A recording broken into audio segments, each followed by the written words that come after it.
పెంచిన హైదరాబాద్ మెట్రో రైలు ఛార్జీలను సవరించారు. ఛార్జీలు 10% మేర తగ్గిస్తూ మెట్రో యాజమాన్యం నిర్ణయం తీసుకుంది. మే 24 నుండి తగ్గిన మెట్రో ఛార్జీలు వర్తించనున్నాయి.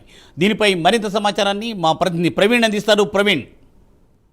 మూర్తి అయితే ఈ నెల 17వ తేదీ నుండి మెట్రో ఛార్జీలు అయితే హైదరాబాద్ వ్యాప్తంగా మెట్రో ఛార్జీలను పెంచింది. మెట్రో ఛార్జీలను పెంచిన నేపథ్యంలో సర్వత్రా విమర్శలు కూడా వస్తున్నాయని తెలుస్తుంది. అయితే ఆ మెట్రో ఛార్జీలు పెంచుతున్నామని ఎప్పుడైతే ప్రకటన వెలువడిందో అప్పుడే సిపిఎం పార్టీ నుండి గిట సిపిఎం సిపిఐ వర్గాలు కూడా దీనిపైన స్పందించినాయి.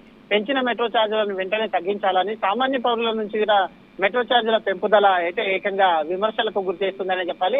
అదే విషయంలో అక్కడ ఆర్టీసీ చూసుకుంటే కూడా బస్సులో రద్దీ కారణంగా ప్రజలందరూ టోటల్ గా అయితే ఇక ఎక్కడ ట్రాఫిక్ లేకుండా ఈజీగా వెళ్ళిపోతాం అనే ఉద్దేశంతో మెట్రోకే ఎక్కువగా వెళ్తున్న తరుణం లోపల ఛార్జీలు పెంచడం సామాన్యుల పైన భారం అయిందనే చెప్పాలి.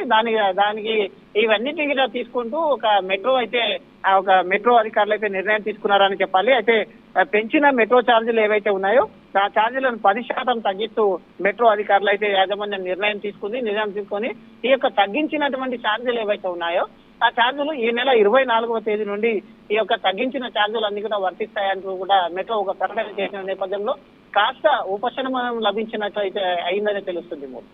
Thank you Praveen. Thanks for update.